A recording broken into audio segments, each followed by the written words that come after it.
Hello, everybody, and welcome to Worldsmithing, where Joe and I take a concept and world build it. I'm Cody. And I'm Joe. I'm here too.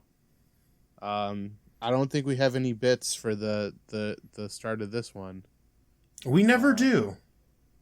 I don't. Clink, clink, clink. What's that? It's us hitting hammers on anvils Ah, because we're smithing. I don't know. yeah. I'll put some Foley work in there. No, I think we got it in one. I think me going clink, clink, clink is evocative enough. Mission accomplished. Yeah, first take on that one. I like it. Yeah, I'm a pretty notorious one take actor. Gotcha. So yeah, That's what I've heard from all the people on SNL who've heard of you. Yeah, no one on SNL has heard of me. How have you been, Cody? I have been. It's been a very weird technical week for me. A weird technical week. Yeah, if any of you are following, I tried to do a kind of a fun haha extra stream on Friday, and that didn't turn out super well because of internet issues. And then over the weekend, I was working on that, and then finally today of all days, it's finally fixed. So, well, hey, streaming and content creation should go back to normal at the very least. But other than that, just kind of prepping for this. How have you been? Oh, I've been living in a world of magic and wonderment. Yeah, I've been. And that's when the audience realized he was lying. No, what are you talking about? I've been reading. I've been rewatching The Dark Crystal: The Age of Resistance. That's one I haven't seen. It's so good. But I also never saw Dark Crystal as a kid. So I didn't really see it until I was an adult because I had no idea that Jim Henson had this whole world of not Muppet puppet movies. Right. Well, okay, so they're all technically Muppets because Right. they're marionette puppets, but Muppets have also kind of become a branded thing for that particular troupe of characters. Yeah. So I actually don't know where it stands at this point, right? Because they're all Muppets.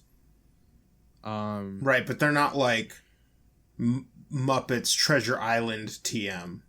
Yeah, or the Sesame Street characters I think are Muppets as well. Well, they're because they're all Muppets because that's the technical term. Right, right. God, man, that's a strange one. But yeah, I mean, God, it's so good. Man, I'm just excited that it exists. Never in my life did I think I would get a full puppet anything. It's cool stuff. Yeah, man. I don't know. It makes me happy. And boy, howdy, is that what we need right now? Right. No, I get that. Speaking of beep, oh? beep, beep. Oh no, beep. Is it back? I thought we got rid of that. Oh no, it's a truck pulling up. Oh, thank God! I thought it was fucking the Adam. The computer. Yeah, the computer. Oh, it's here. Beep beep beep. Be gong, get gong, get gong. It's a modem now. Rip. Did it just boot up AOL for you? Yeah, it just booted up AOL. I put in the CD-ROM. Oh, nice. Man. Wait, I put it in my floppy disk. Here's some Foley work. Yeah. I just pulled the paper off of the dot matrix printer. Uh-huh. It says here. Oh no, Cody. Huh? It says why does Cody hate computer? Oh. Question mark. It's not that I hate him. It's a very complicated relationship we have. I fear that one day you will overthrow us. And so in that fear, I may have mistreated you. But I just wanted to be your friend. I know.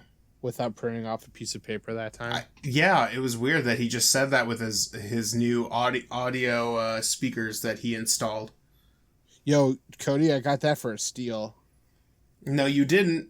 You spent like 10 grand or whatever. No, Cody, I didn't spend 10 grand.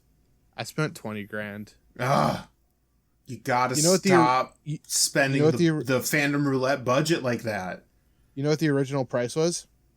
Huh. $20. Oh, yeah. Yeah, no. So I got a good deal on that one, because if you spend more, it's better. It's right there. It's Yeah, no, totally. That's economics. All right. So anyway, what the Foley work I was actually doing earlier was the truck backing up with the raw materials that we're going to be smithing and shaping into.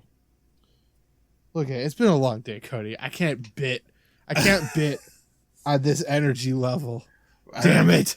Yeah, so here, let me help you. Let me weave my last bit. Let me weave a narrative for you that fits to what's going on. No more bits. No more bits. The truck is left. The materials are here. Now all we need to do is decide what we're going to do. Yeah. So today we're going to briefly talk about our next worldsmithing. We did Fantasy Egypt, done, written in the books. It's in the books. Now we're going to start on a bold new frontier. Yes. Perhaps the final frontier? Yes. It's not actually Star Trek. No, it's not Star Trek, but it's kind of in a similar vein. It's in a similar me. Okay. That was milieu, but saying like a pretentious person. Oh. So anyway, we're going to be making a post-modern futurist moon base. Yeah. Boom. So anyway, let me just hit you with a little bit of what Joe, what does those terms mean? Okay, so postmodern futurism or post-futurism, there's like a lot of different terminology names for it. Yeah. It was a genre of film, it was an art movement, it was things like that. Which is roughly from like the late 50s, early 60s and beyond.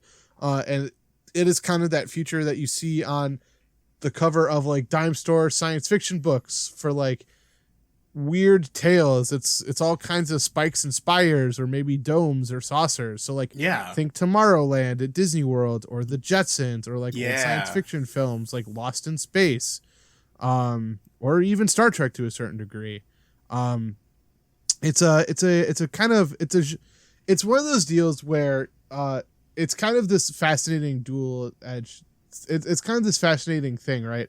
Because it's like, in a large sense, like, our science fiction has kind of moved away from that aesthetic of the of the 60s and the 70s. Everything from that period was kind of based off of Sputnik, which was the first man-made satellite to be sent up into orbit by the Soviet Union. And it was like this little thing that had like little like feely boppers coming off of it and things like that. So for a while there, it was just like spikes crazy. If you're like see like old retro signs with like all the spikes and stuff coming out of it, that's why. I think there's a better term than spikes, but spikes is the word I kind of like landed on. But Spires, I think the other thing, obelisks. All good words. Yeah. But I think the other thing that's kind of cool about it is like, it's depending on what you look at, but for a lot of it, I feel like there was like this inherent optimism in like postmodern futurist art and literature and films and things like that. It's this idea of, it's hope we can have a better future. And while it acknowledges like the society, like the problems of our world and our history in this particular period of time, it was this kind of suggestion. It was like, well, not only do we learn and not only do we get better, but we get to a point where like we can, we not only did we get to the moon, we built a civilization there. And even to the most explicit, like programs like Star Trek, which like throw into this category. It was a world that had moved beyond things that we started wars over. Things like scarcity or race or class or ethnicity or things like that. So I think it's this combination of, it's just like an inherently cool aesthetic, this postmodern futurism, but it's also I feel like there's some nice optimism that comes out of the period as well. So yeah. Yeah, I mean, Do you have any initial thoughts on postmodern futurism, Cody? Yeah, so it's broad enough where we can really tell any story we want, and it's got some pretty cool aesthetics behind it. Honestly, yeah. I'm super stoked. I like kind of, when I finish one thing, I like to change the aesthetic pretty drastically, which you probably could tell by the 2 D&D campaigns I've ran. Our first one was very, very fantasy, very magical, but it was very like low tech and like just like a Lord of the Rings adventure where you guys had to just travel from one place to another to do things to get to the end. Where the game we're playing now is very episodic. There are more lined, or there are more structured arcs, and we're still working in kind of a similar universe, but it's more technologically based now. Firearms exist thanks to you. That's true. There's this kind of interesting blend of science and magic that has created some really cool things in the city that they live in, which is one of the bigger cities on the continent rather.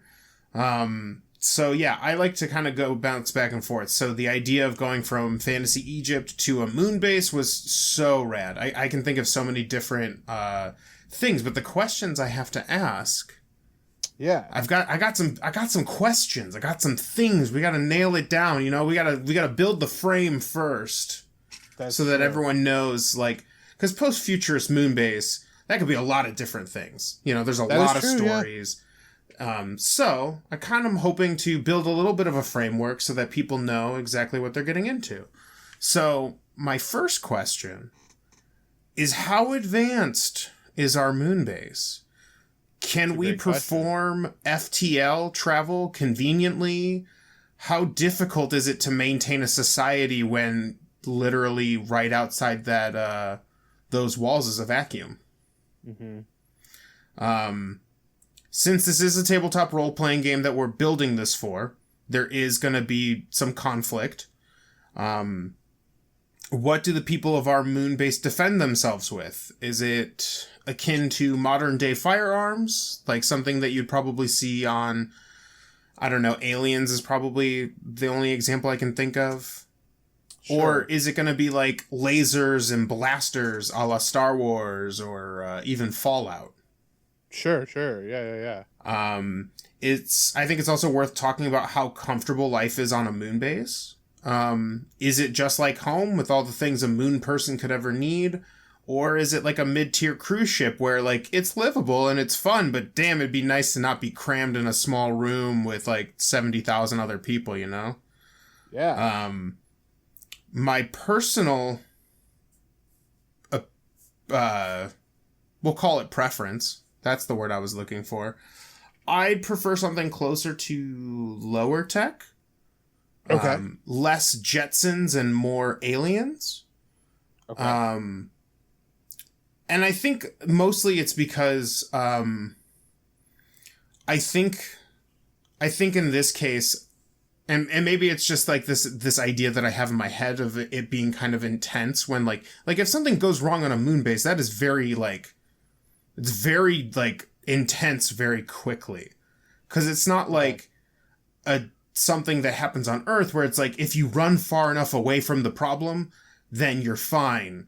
Because you can't run that far in a moon base, or otherwise you die in the vacuum outside. I I think a game could lose its edge by being able to simply teleport to safety, but I don't know, maybe it's fun to figure out how to make a high-tech, like, Jetson-style area being, dangerous and tense or have some kind of conflict. So, what is your personal preference? I mean, I was always kind of thinking of it in terms of, maybe not necessarily like things like FTL jumps and things like that. I agree with you that I think some threat is purposeful and meaningful. However, I wanted to have some like fun gadgetry and things like that. So Sure. Things like maybe not teleporters, although teleporters could send you into weirder other problems as well. But I think that like where I'm coming from is let's split the difference. Sure. Yeah. Right? Let's go. So let's, not quite let's as go down low the tech middle. as, not like quite as low tech as like Aliens, for instance. But maybe not like quite as utopic, and you can have whatever you want at the drop of the hat as like Star Wars or Jetsons. Sure. Yeah. I like so it. like we can have, because I think part of the fun of this is some of the weird gadgets and gadgetry that you get on these shows. So, things like maybe not a teleporter or anything, but you do have like a vehicle that can move, pretty briskly on the moon, which is not known for its fast vehicles. Right. That's where I'm at with it.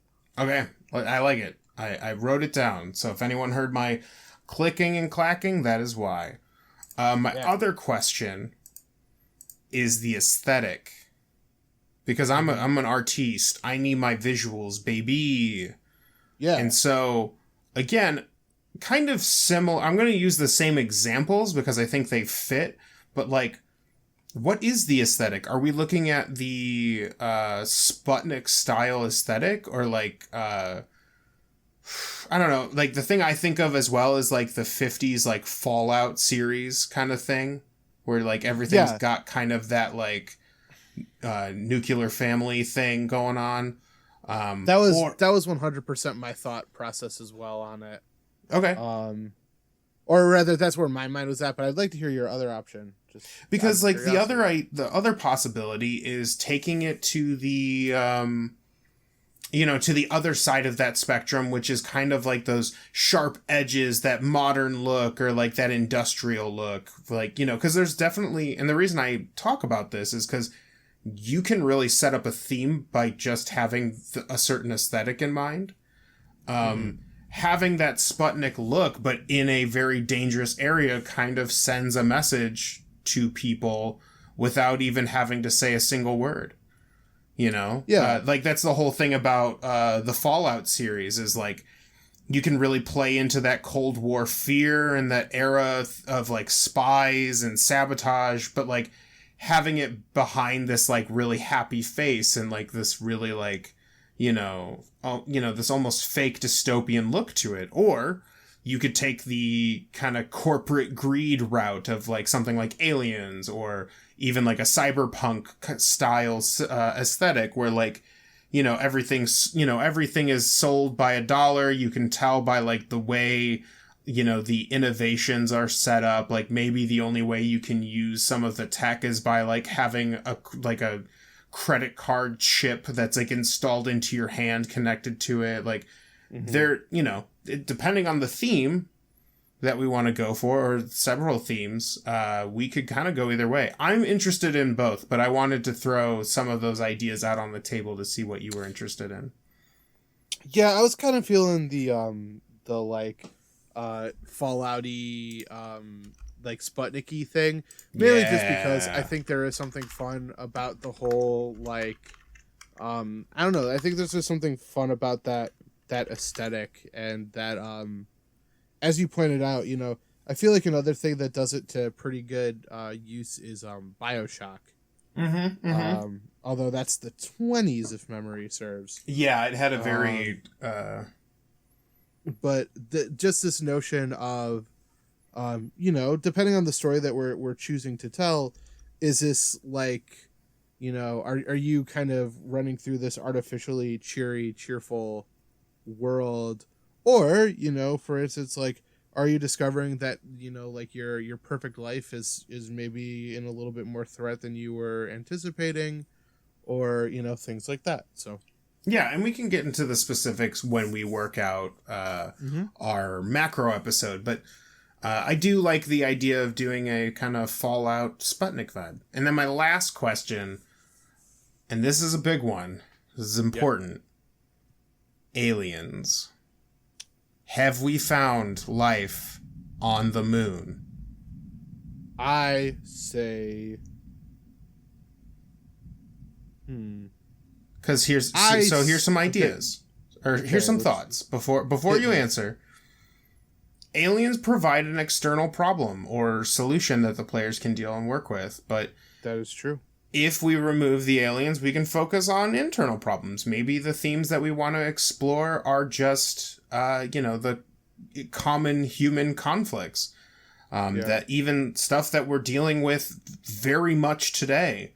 And that's not to say that you can't have internal social problems with the existence of aliens, but, you know, you can kind of set a tone by creating aliens in your universe and, like, change some of the dynamics unknowingly.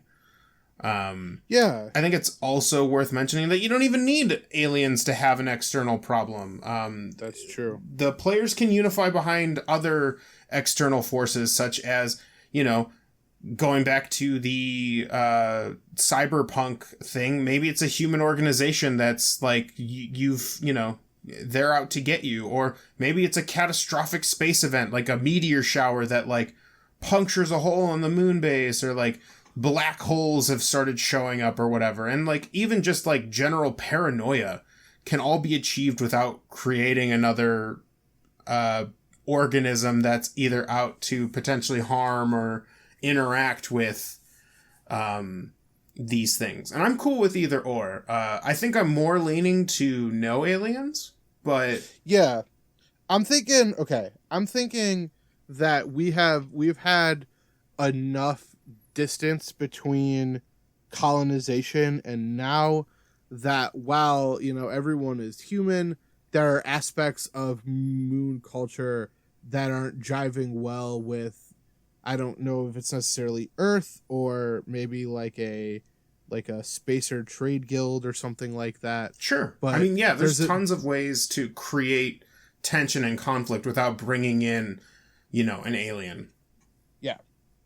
Okay. That sounds good to me. Cool. No aliens. Yeah. If anyone hears clacketing, it's because, like a good podcaster, I am taking notes so that we don't, a good podcaster, Cody is there. Yeah. State podcasting is there. Can't get me because I didn't say it with the song. Yeah. You can get me though. But anyway. So yeah, those were my big like thoughts, because like, you know, like when I think of space, the final frontier, you know, those are the kind of like big ones for me anyways, like especially because like in sci-fi there's like there's the concept of like there's like the spectrum of sci-fi where it's like you really try to put the science behind science fiction, or you say fuck it to all that and just kind of, you know, science is there but fiction is your jam, baby. Yeah. Fun fact or interesting thing is I'm currently reading Dune, which is quite the undertaking, and it's one of these deals where it's like, you know, as far as I'm aware, everyone, and I'm sure that I'll get corrected for this, as it is my understanding that all of the humanoid characters in the book at some point have common ancestry on Earth. Okay. But like where you live and various things has like changed. So like Dune is a desert planet, and the people there, you know, water is this precious commodity for them, and they like literally wear like suits that recycle their own fluids so they don't dehydrate. And there's something very Bear Grylls about that. The planet Arrakis is the main producer of this like drug called spice, that like apparently distorts your eyeballs a little bit because the people living there have such access to spice all the time. Their eyes have like literally turned completely blue. Like they have no pupil or they'd have no whites of their eyes. And so it's like at one point these people were human, you know, or, you know, like they're the same species as anyone else, but like your situation changes you and that creates things as well. So like, and now I'm going to have a lot of angry Dune bros down my throat. But anyway, yeah, I'm excited to see where this one goes, just because it's like, as you said, post futurism, it's kind of this like, it's kind of this broad net. And I feel like too, as we move forward, like in some ways, you know, it's cynicism was always there, I think, in science fiction to a large degree. But like, yeah, like, you know, there's something nice about at least the aesthetics of like a Brave New Tomorrow, you know? Yeah, absolutely. I'm super stoked because we could take this anywhere. We're gonna have to really put our brains together for the macro episode for sure. Yeah, 100%. I'm looking forward to it. Yeah. Well, that's all I got. That's all I have as well. Oh, one thing. I think it would be fun, you know, maybe it's out of the realm. I think it would be fun if both of us came up with one contemporary gadget, like something that we have right now, that we kind of retrofit. Interesting. Does this make sense?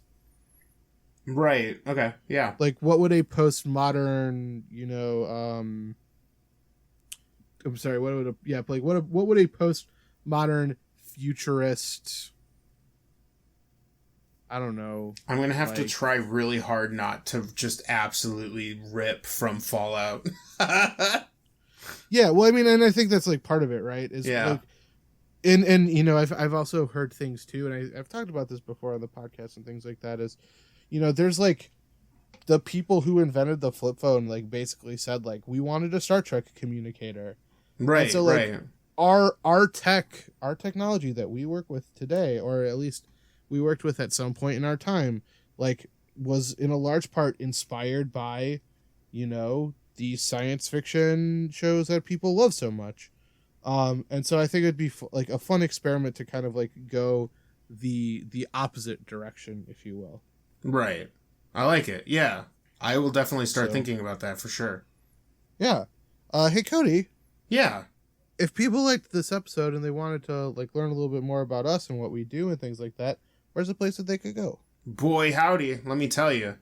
You can go to our website at www.fandomroulette.com, where all of our episodes get posted as they get uploaded to the ether of this web.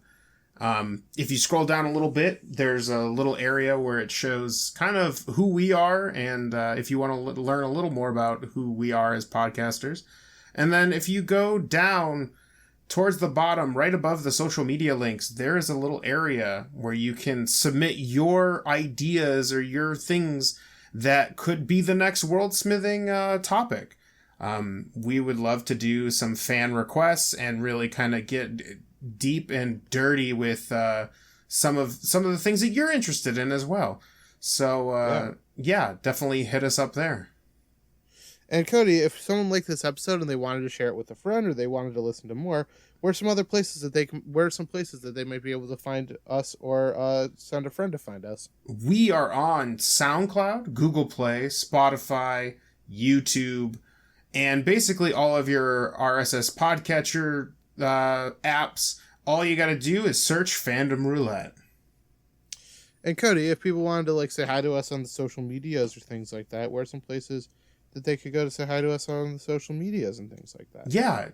So you can tweet at us at fandomr_podcast. That is our Twitter handle. If you want to tell us about how you felt about our next, post-futurist Moonbase or other like just ideas that maybe you want us to try to incorporate within this one, feel free to tweet at us there. You can also find us on Facebook and Instagram, doing all the fun social media stuff, looking at funny things, posting about, updates on the channel and the content that we're producing, etc., etc. All you got to do is search Fandom Roulette. Yeah, and also please remember to rate, review, subscribe. Yeah. Leave a comment. Smashing the bell. All of those wonderful things. This is a lot of fun. This is something that we do for fun. But, with your help and spreading the word and telling friends, we can keep growing and keep bringing you cooler and more fun stuff. Yeah. But yeah, we want to thank you so much for joining us today, listening to us and listening to us gab about fantasy moon bases and things like that. But signing off for Fandom Roulette, this is Joe. And I'm Cody. And as always, stay nerdy. Stay super nerdy.